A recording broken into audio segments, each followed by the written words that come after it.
The Chicago Bears just hit their first off-season roadblock, and we're here at Bears OTA practices. So with Bears OTAs coming to a close for the week, we're getting our first look at imperfection offensively. And with this, we just got the first sign of adversity for the offense. And I think it's important to look at this from the proper perspective and not panic at all.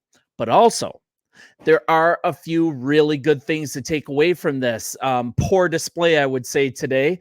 There's also a couple negatives. There's actually some tangible things to look out for. So first, let's hear about it from people who attended today. And by the way, this was the only day of OTA practice this week that was available to the media. And I'm going to go to the story on Bears Wire. It really shows some perspectives on this. So Nicholas Moriano, he gave us a look into this. Really rough day for Caleb Williams in the starting offense. A lot of incomplete passes, near interceptions on this in the 7-on-7 period. Williams completed just 3 passes. Jalen Johnson nearly had an interception over the middle of the field. And in the team period, most of the passes were completed to the flat, and Williams held on to the ball for a long time. It's just worth noting that Rome Odunze and Keenan Allen, they didn't participate in 7-on-7s at all. And also Nate Davis and Darnell Wright, they weren't practicing today either. Not great news. Brad Biggs from the Chicago Tribune, he was there as well. This was his assessment. The Bears offense struggled moving the ball through the air during today's OTAs. That should not be surprising or alarming. This is a better perspective. Rookie quarterback, new scheme, a lot to learn. It's going to be a long process. Players I didn't spot today: Nate Davis, Montez Sweat, Darnell Wright, Keenan Allen, Velus Jones. So, I'm going to close this story down. You guys read the whole story. It's all sorts of Twitter updates. It has some film that you can watch it for yourself. Just check that out. So let's put this into perspective, right?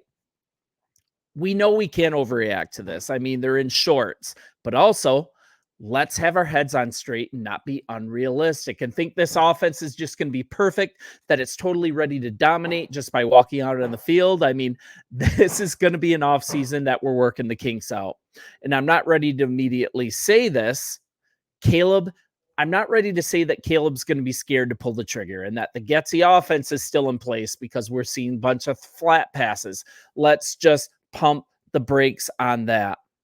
The good thing, this defense, it's going to make this offensive unit work hard. It's going to challenge every single yard. They're going to aid greatly in developing Caleb and force big mistakes in practice. It should skyrocket his growth and also give us a view on his mental toughness and his desire to compete, see how he reacts playing this defense every single practice.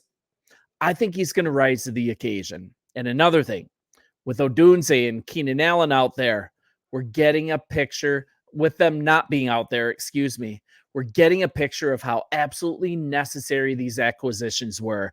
And we should understand that we're blessed by it.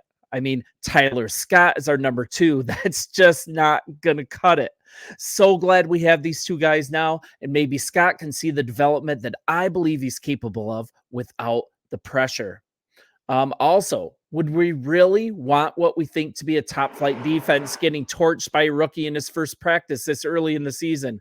Sorry about that. My house is a construction zone, but this defense, they should be way ahead of the offense. It's pretty much the same unit with the addition of Bayard on the back end, playing the exact same scheme. And also, we had 4 offensive starters missing. And yes, this is early in the offseason playing in shorts, but we had Jalen Johnson, we had Stevenson, we had Gordon, each forcing an incomplete pass, 11-on-11 drills. They weren't a beautiful sight offensively. So let's do 2 things. Let's be realistic fans. Let's not accept a Super Bowl crowning and the seas depart the moment this offense takes the field. This is going to take some time as off season moves onward. And also, I absolutely love how this defense is going to put the offensive development on the fast track, facing top competition every single day, knowing exactly what we have and what needs to be shored up. This isn't a panic situation one bit. It's actually a good thing. But something to keep in mind for this offensive line as the preseason continues. These guys need as much time together as possible. I know this is just OTAs, and yes, they're in shorts, but we have 7 new offensive linemen, and 2 of the leaders weren't out there today. I'm not sure the reason why, but we've got Kieran Amagaje, Ryan Bates, Theo Benedette, Jerome Carvin, Jake Curran, Matt Pryor, Coleman Shelton. I mean, this front office has addressed this line so well. Lots of new bodies, but also some pretty nice talent, some underrated talent. And Bleacher Report, they brought this to my attention that we have 7 new linemen this year. I just love how this front office has addressed this in multiple ways without busting the cap. I wasn't really thinking about it this way. So they traded for Ryan Bates. He's going to compete hard with Coleman Shelton for the starting center spot. Shelton, if you remember, he was brought in as a free agent. He was an unexpected get due to the fact that he had a clause in his contract with the Rams. He became a free agent because he played more than 50% of the snaps. We didn't expect for him to be available. He was just a solid starter for them last year, and now we have him. Theo Benedette. He comes in as an undrafted free agent, right? He was the best lineman in the whole country in Canada. He's adjusting to the American game, but I really like him. I like him a lot.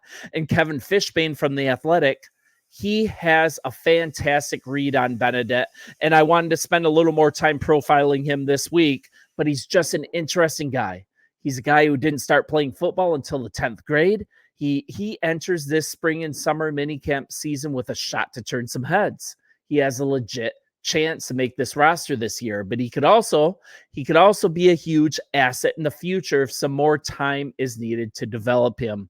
And this is an undrafted free agent that had options, even immediate stardom in the Canadian Football League. But to our credit, we snagged him. He reportedly had 10 offers to sign after the draft, but he chose Chicago over teams like Atlanta, the Carolina Panthers, other teams. He had 10 offers. And Coach Morgan, he feels like he has a good one here.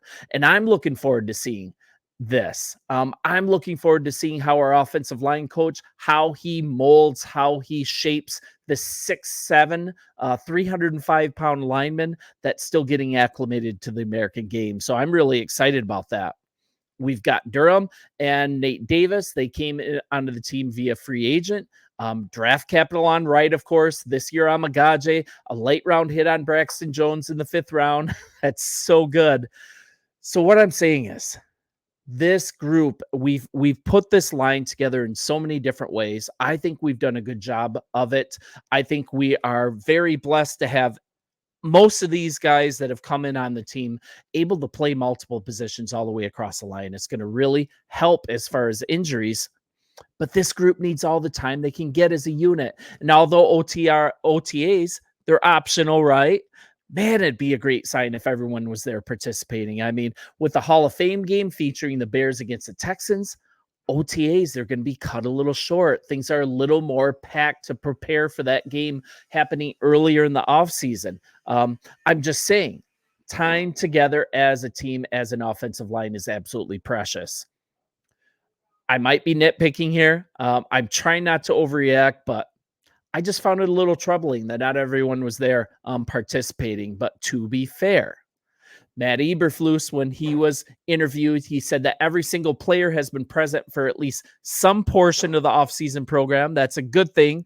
But today was the inclusion of week 1 OTAs. Like I said, I wish everyone was there. I wish I could say, hey, our offense is ready to go. It's perfect. It torched our defense, but I think it's good that we didn't torch the defense. I think it's good that we are seeing as fans to just be patient this offseason, not overreact to every little tiny thing.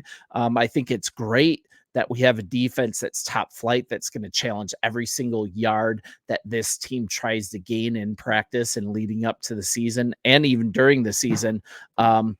I think it's just an embarrassment of riches across the board. I think we will adjust. I think Caleb Williams is the right guy. I think he's going to respond in a positive manner to this. And hey, I think it's kind of some good and bad news. I wanted to give a report on this last day of OTAs because media was finally able to attend. And hey, you guys, thanks for watching. Let me know your thoughts. Like I said, I'm not trying to overreact, but still, there's a lot that could be gleaned from this. And bear down, you guys. My house is going to continue to be under construction, so sorry if you can hear that. The results are going to be great. I'll probably start filming out there, and bear down.